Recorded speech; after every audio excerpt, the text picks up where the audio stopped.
Писатель Герман Мелвилл считал, что всем по-настоящему глубоким произведениям и эмоциям предшествует тишина, она же их и сопровождает.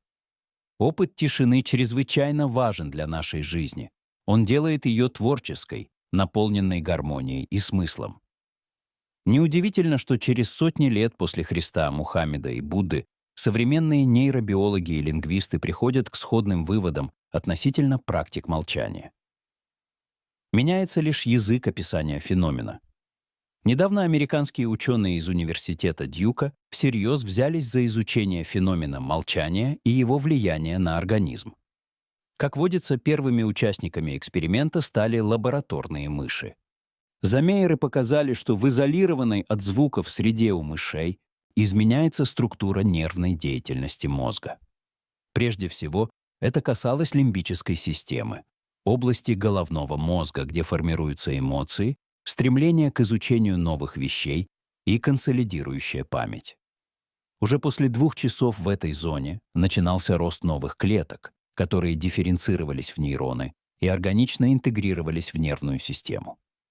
Мы привыкли считать, что человеческое мышление преимущественно языковое. Однако, если мы вдруг сознательно решим не подкармливать наш мозг словами, то это никоим образом не блокирует ключевые функции мозга, отвечающие за восприятие, оценку и усваивание информации. Более того, по мнению нейрофизиологов, он как бы обратится внутрь себя. Молчание запускает в мозге механизм саморефлексии. Он получает возможность свободного осознания своего места как во внутреннем, так и во внешнем мире. Когда человек начинает молчать, то нейроны тех областей мозга, которые отвечают за речь, переключаются на решение других задач. Нечто подобное происходит со слепыми людьми. Будучи лишенными зрения, они слышат, как правило, лучше зрячих. Замолчав, вы, тем не менее, не прекращаете контакта с действительностью.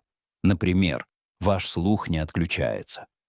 Но при этом вы начинаете лучше слышать не только свой внешний, но и свой внутренний мир. Именно такие механизмы восприятия, по мнению некоторых нейробиологов, как раз и запускают долговременное сознательное молчание, которое известно в истории практически всех мировых религий — христианства, буддизма, ислама, индуизма.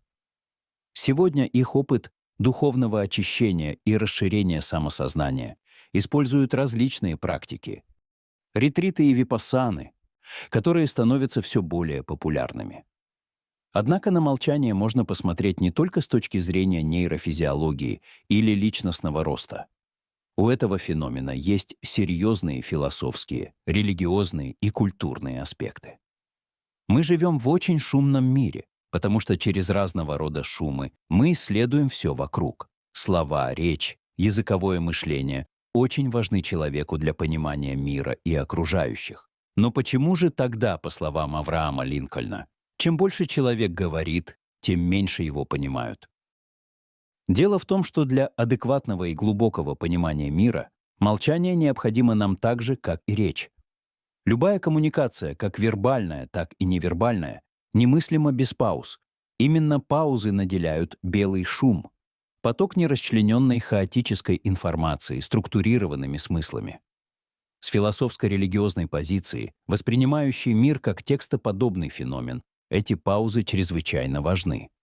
В христианской традиции, например, слово, по-гречески «логос», понятие, введенное еще Гераклитом, является вечным божественным началом, которое сотворило мир. Поэтому без него невозможна трансляция никаких идей, откровений и знаний через религию, науку, искусство. Давайте вспомним, что молчание Бога играло в сотворении нашей текстоподобной Вселенной не последнюю роль. Творящий акт божественного говорения Бога длился 6 дней, но на 7-й он замолчал. То есть без такой паузы просто не существовало бы красоты осмысленного, упорядоченного космоса и человека в нем. Творение продолжалось бы вечно и было бы неотличимо от хаоса, постоянно возникающих и умирающих форм. Фома Аквинский утверждал, что все сущее прекрасно, поскольку оно существует, выражая собой некую мысль Божью.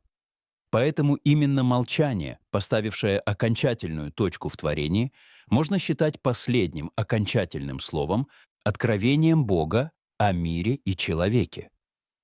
Не случайно преподобный Исаак Сирин называл слова орудиями этого мира, а молчание — тайной будущего века. У мусульман один из хадисов рассказывает, как пророка Иису попросили: «Укажи нам на деяние, благодаря которому мы войдем в рай». На что он ответил: «Не разговаривайте никогда».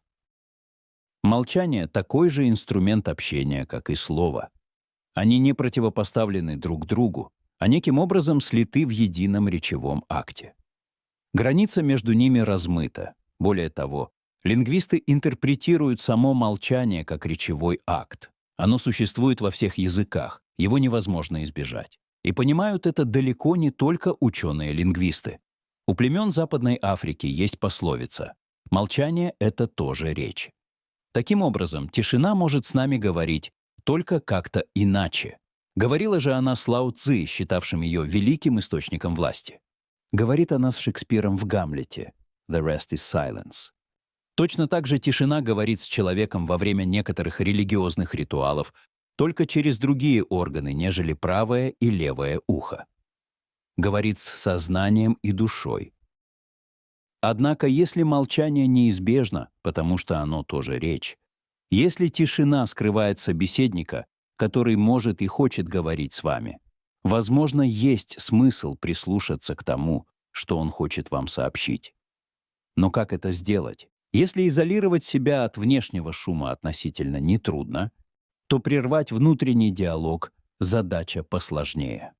Как правильно настроить этот постоянно работающий внутри нас радиоприемник не на бессмысленные помехи, а на прием содержательного сигнала? Мусульманское предание описывает такой случай. Мудреца Лукмана аль-Хакима попросили принести 2 самых хороших и 2 самых плохих части тела заколотого барана. В обоих случаях мудрец принес язык и сердце. Разница между совершенно одинаковыми и предназначенными для одного и того же органами состояла лишь в том, очистил ты их или нет. Здесь в разных традициях могут быть самые разные рекомендации, которые также зависят от индивидуальных особенностей и целей того, кто собирается расслышать молчание. Цели могут быть сформулированы по-разному: очищение ума, освобождение от внешнего шума, поиск внутренней гармонии, обретение осознанности. Одна из наиболее древних практик молчания — випассана. Согласно легенде, ее начал практиковать еще более 2500 лет назад Будда Гаутама. Он учил, что человеческий язык всегда остается внутри сансары. Нирвана с его помощью недостижима. Но далеко не каждый человек находится на такой же духовной вершине, как Будда, пророк Мухаммед или преподобный Соломон-молчальник. Поэтому собирающемуся молчать человеку стоит соблюдать осторожность и делать это под наблюдением мастера. Опытные наставники предостерегают, что после 4-5 дней молчания случается некий духовный кризис. Его признаки — чувство жуткого одиночества, немотивированная агрессия или отчаяние. В молчании человек встречается с тем собой, который существует в ином, неотмирном пространстве. Из непривычного состояния, когда больше некуда спрятаться от себя за повседневной суетой, сознание выходит через кризис. Примерно так же на компьютере перезагружается жесткий диск. Молчание перезагружает наш мозг, как жесткий диск компьютера, помогает ему избавиться от зависания, связанного с информационными перегрузками, режимом многозадачности и неоправданными тратами биохимической энергии. Но, к сожалению, ни один ретрит не может длиться вечно. Поэтому важно и в дальнейшем заботиться о том, чем наполняется освобожденный молчанием мозг. Исламская традиция советует: если не можешь молчать, хотя бы не говори дурного. Следует прислушаться и к совету православного святого Антония Великого. «Бог хранит тебя до тех пор, пока ты хранишь уста свои». Тишина — это не пустота, а источник силы. Если вы чувствуете, что пора перезагрузить сознание, начните с молчания. Просто сделайте паузу и побудьте в тишине.